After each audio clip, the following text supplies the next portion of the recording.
श्रियकान्ताय कल्याणनिधये निधयेतिनाम् श्रीवेङ्कटनिवासाय श्रीनिवासाय मङ्गलम्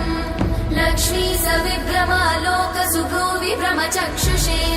चक्षुषे सर्वलोकानां वेङ्कटेशाय मङ्गलम् श्रीवेङ्कटाद्रिशृङ्गाग्रमङ्गलाभरणाङ्गये मङ्गलानां निवासाय श्रीनिवासाय मङ्गलम् सर्वावयव सौन्दर्य सम्पदा सर्वचेतसां सदा सम्मोहनायास्तु वेङ्कटेशाय मङ्गलम् नित्याय निरवध्याय सत्यानन्दचिदात्मने सर्वान्तरात्मने श्रीमद् वेङ्कटेशाय मङ्गलम् स्वतः सर्वविदे सर्वशक्तये सर्वशेषिने सुलभाय सुशीलाय वेङ्कटेशाय मङ्गलम्।